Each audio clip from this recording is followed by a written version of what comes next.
Les amis, aujourd'hui on plonge dans les moments les plus fous, les plus mémorables, les plus incroyables du football. Vous savez, ces matchs où tout semble perdu jusqu'à ce que la magie opère. On parle de retournement de situation, de comeback héroïque qui nous rappellent pourquoi on aime tant ce sport. Et oui, parce que le foot est vraiment le sport par excellence qui peut faire vivre et transmettre ses émotions. Rares sont les vecteurs, vous en conviendrez, qui permettent de ressentir tant d'émotions. Que ce soit d'ailleurs de la joie ou de la tristesse, et rares sont les vecteurs qui permettent de passer de l'un à l'autre si rapidement. Et bien ici, dans cette vidéo, on va parler des 5 plus grands retournements de situation du football. Bon, vous n'aurez sans doute pas d'extrait vidéo, sinon ma vidéo sera strikée par l'algorithme YouTube, mais je vais vous raconter ça en détail avec les circonstances, les déroulés des matchs et la conclusion. Voyez donc ça comme 5 petites histoires que je vais vous conter.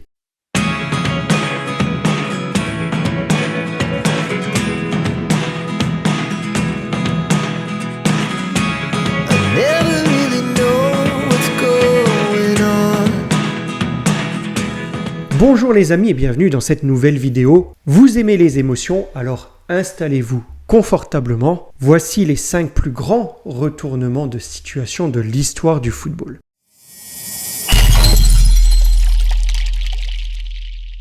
La finale de l'UEFA Champions League 2005, connue sous le nom de Miracle d'Istanbul. Liverpool contre l'AC Milan, deux géants du football, un scénario digne d'un film hollywoodien. Mais ce qui s'est passé ce soir-là a dépassé toutes les attentes. À l'époque, Liverpool était déjà un club mythique, mais leur dernière victoire en Ligue des Champions remontait quand même à 1984. En face, l'AC Milan alignait une équipe de rêve. Maldini, Pirlo, Kaka, Shevchenko, j'en passe et des meilleurs. Un effectif qui faisait peur à n'importe quel club. Peu de gens donnaient alors une chance à Liverpool, faut l'avouer. Les bookmakers voyaient d'ailleurs Milan comme le grand favori. Mais ce qu'on n'avait pas prévu lors de ce match, c'est le cœur et la détermination des Reds. Le match commence sur les chapeaux de roue. Dès la première minute, Paolo Maldini ouvre le score pour Milan. Un vrai coup de massue alors pour Liverpool. Et ça ne s'arrête pas là. Hernan Crespo, servi par un Kaka en état de grâce, marque 2 autres buts avant la mi-temps. Oui, avant la mi-temps. On en est donc à 3-0 à la mi-temps et beaucoup des supporters des Reds, moi le premier, pensaient que c'était fini. Certains avaient même quitté le stade croyant que tout était perdu. Mais dans les vestiaires, l'histoire était différente. Rafa Benitez, l'entraîneur alors de Liverpool, rassemble son équipe et la motive avec ses messages « C'est notre moment ». La deuxième mi-temps démarre et dès la 54e minute, Steven Gerrard, capitaine emblématique de Liverpool, marque un super but de la tête. Ce but relance les Reds et surtout leurs supporters qui chantent à plein poumon « You'll never walk alone ».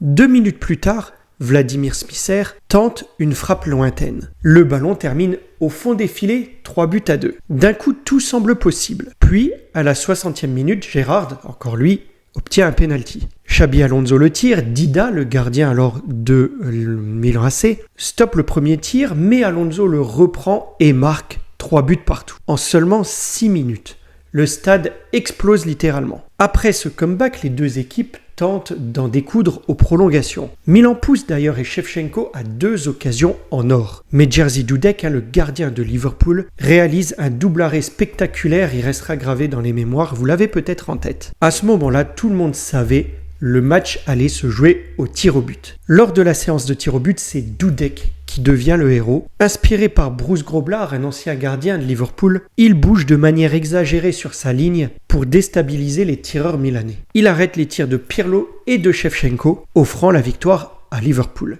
Les Reds remportent leur 5e Ligue des Champions dans un match que personne n'oubliera jamais. D'ailleurs, c'est sans doute l'une des plus belles finales de Ligue des Champions. J'espère que vous l'avez vu, les amis. Si vous étiez trop jeune, n'hésitez pas à la regarder dans les replays. Sinon, je peux vous dire que vous avez loupé un morceau de l'histoire de la Champions League.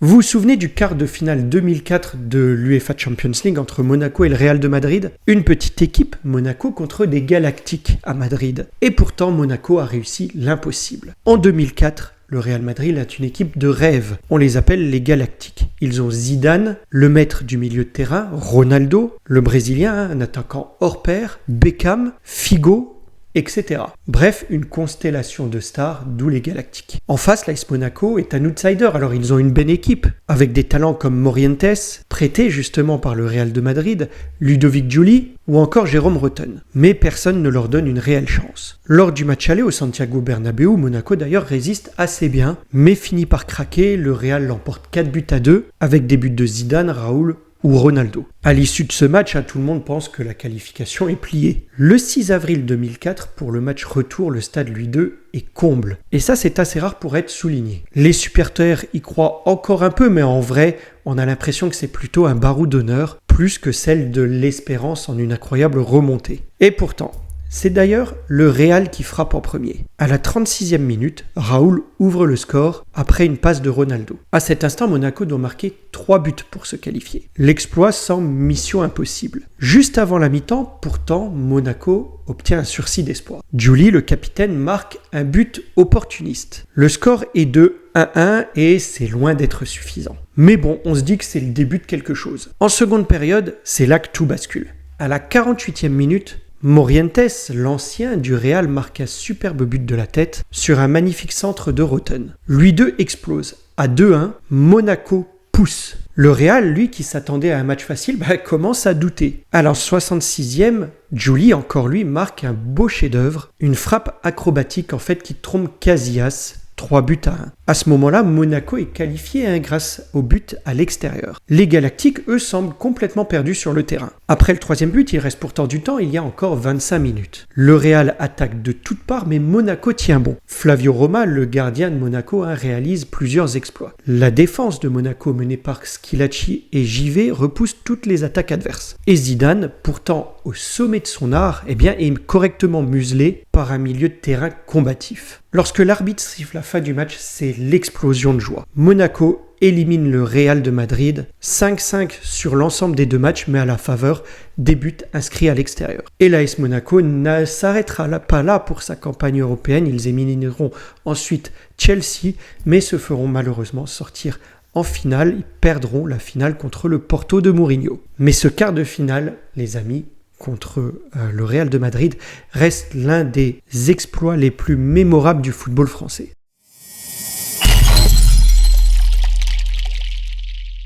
Une soirée où tout semblait perdu pour les Spurs, jusqu'à ce qu'un homme, Lucas Moura, écrive sa légende. Cette demi-finale opposait deux outsiders. D'un côté, l'Ajax Amsterdam, une équipe jeune et pleine de talent qui avait déjà éliminé le Real de Madrid en 8e et la Juve en quart. Ils étaient portés par des stars montantes que vous connaissez aujourd'hui, Frenkie de Jong, Matthijs de Ligt ou encore Hakim Ziyech. De l'autre côté, on avait Tottenham, dirigé par Mauricio Pochettino, qui vivait une campagne européenne mémorable. Après avoir éliminé Manchester City dans un quart de finale spectaculaire, ils arrivaient en demi-finale, sans leur star alors, Harry Kane, qui était blessé. Lors du match aller, à Londres, l'Ajax s'était donc imposé à l'extérieur 1-0 grâce à un but de Van de Beek. Le retour s'annonçait donc très difficile pour les Spurs. Le 8 mai 2019, à la Johan Cruyff Arena, l'Ajax commence le match en feu.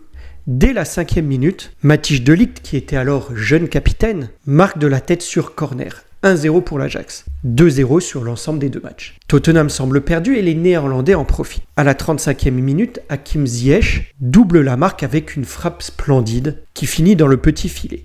À 2-0, 3-0 sur l'ensemble des deux matchs, l'Ajax est quasiment en finale. Les supporters néerlandais commencent donc déjà à célébrer. Mais Tottenham n'a pas dit son dernier mot. Dès le début de la seconde mi-temps, il change de visage. Pochettino décide de tout tenter et les Spurs commencent à mettre une énorme pression sur l'Ajax. À la 55e minute, Lucas Moura déjà réduit la marque. Après une contre-attaque rapide, il conclut 2-1. L'espoir renaît.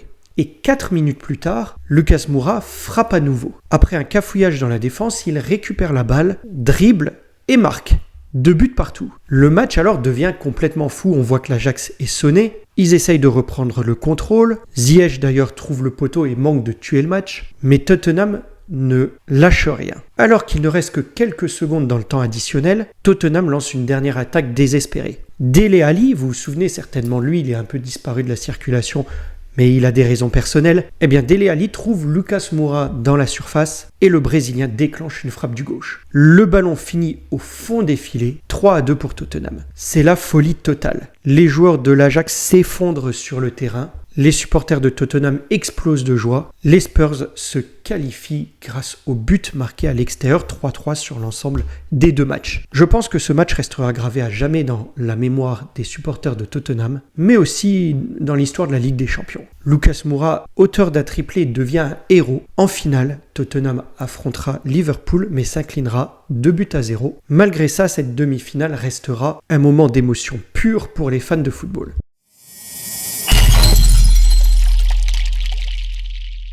On revient sur un match qui a marqué l'histoire de la Ligue des Champions, mais pas forcément pour les bonnes raisons, vous avez deviné, vous l'avez lu, Barcelone-Chelsea, demi-finale retour 2009. Match spectaculaire, un but légendaire, mais aussi des décisions arbitrales qui font encore débat aujourd'hui. Cette demi-finale oppose 2 géants du football européen. Le FC Barcelone de Pep Guardiola pour sa première saison sur le banc de touche, et Chelsea, dirigé alors par Gus Hiddink, un habitué des grands rendez-vous. Le Barça arrive en pleine forme, porté par des joueurs comme Lionel Messi, Xavi, Iniesta. En face, Chelsea s'appuie sur un collectif expérimenté, avec des stars comme Drogba, Lampard ou Terry. Une défense aussi très solide emmenée par Petr Cech. Au match aller au Camp Nou, les 2 équipes se sont neutralisées sur un score de 0-0 très fermé. Tout se joue donc au match retour au Stamford Bridge. Le 6 mai 2009, le stade est en ébullition. Dès le début du match, Chelsea impulse un rythme effréné. À la 9e minute, Michael Essien inscrit l'un des plus beaux buts de l'histoire de la Ligue des Champions. Sur un ballon repoussé, il arme une volée du pied gauche qui termine sous la barre de Valdés.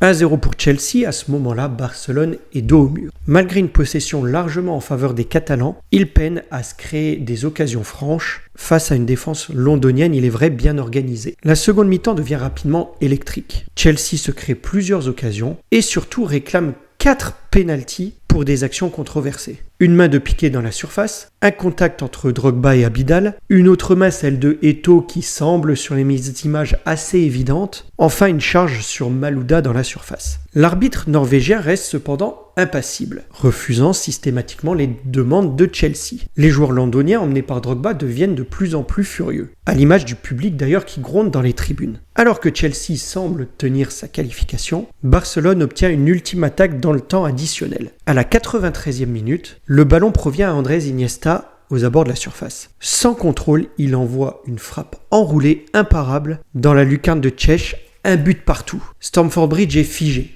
Plus un bruit. Ce but, grâce à la règle du but à l'extérieur, envoie Barcelone en finale. Les joueurs du Barça explosent de joie, tandis que les joueurs de Chelsea s'effondrent incrédules. Après le coup de sifflet final, la tension atteint son paroxysme. Drogba, d'ailleurs furieux, s'emporte devant les caméras, criant que c'est une honte, vous l'avez peut-être vu à l'écran, it's a disgrace. José Bozuinga, lui aussi, exprime son mécontentement dans les médias. L'arbitre est vivement critiqué par après pour ses décisions, au point qu'à la fin du match, il doit être escorté hors du stade et faire face à des menaces après le match. Malgré la controverse, Barcelone célèbre sa qualification, ils iront en finale, battre Manchester United et remporter le trophée. Mais ce match reste une tache dans leur parcours glorieux cette saison.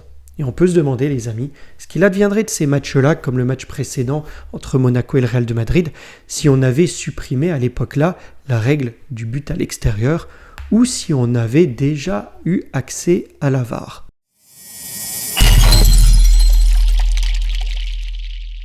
Bon, faut vraiment que je parle de celui-là. En 2017, le PSG affronte Barcelone en 8e de finale de la Ligue des Champions. À l'aller, 14 février, le PSG frappe un très grand coup, superbe match. Au Parc des Princes, ils écrasent les Catalans 4-0. Grâce à des buts de Di Maria, doublé, Draxler et Cavani. Une démonstration totale. Les médias et les fans du PSG sont euphoriques. Jamais dans l'histoire de la Ligue des Champions, une équipe n'a remonté un tel écart. On s'arrête là ?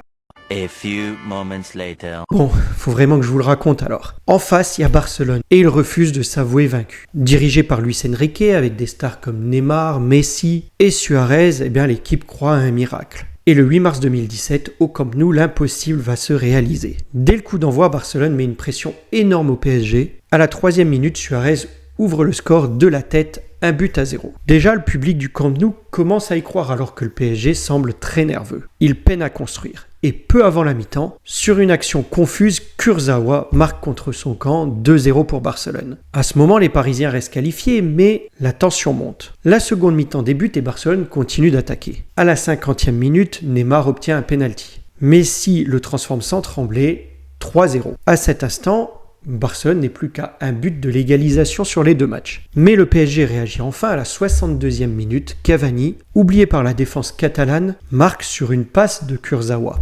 3-1, ce but est crucial. Le PSG a désormais un pied en quart de finale. Il faudrait que Barcelone marque 3 buts en 30 minutes. 3 buts en 30 minutes. Une mission impossible, ou presque. À la 88e, Barcelone obtient un coup franc excentré. Neymar le tire magnifiquement et trouve la lucarne. 4-1.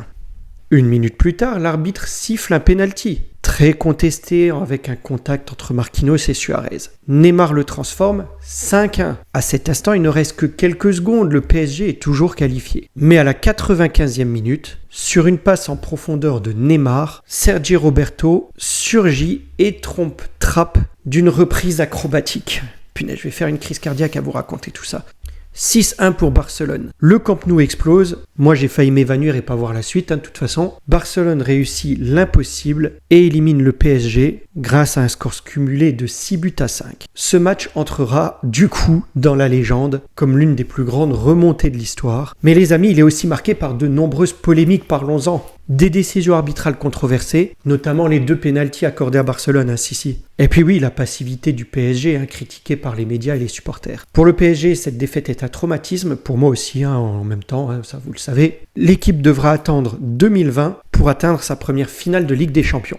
Pour Barcelone, cette remontée reste un moment iconique, bien qu'il soit éliminé au tour suivant par la Juve. Bien fait pour eux. Pardon ? Oui, reprenons. Voilà les amis pour ces 5 retournements de situation. Les avez-vous vécus, vous, en direct ? Quel est celui qui vous a fait le plus vibrer ? En avez-vous d'autres à me proposer en commentaire ? Moi, j'en ai quelques-uns encore en tête, notamment un Liverpool AS Roma, il me semble. Non, un Liverpool-Barcelone. Un Liverpool-Barcelone que j'avais encore en tête, que j'ai pas pu citer ici. En tous les cas, si vous en avez, n'hésitez pas à me les proposer en commentaire. N'hésitez pas aussi à liker, ne serait-ce que pour la dernière anecdote, je le mérite bien. Je vous laisse là pour aujourd'hui. Likez, partagez, commentez, mais surtout appréciez. Et je vous dis à bientôt pour une autre vidéo. Portez-vous bien les amis. Au revoir.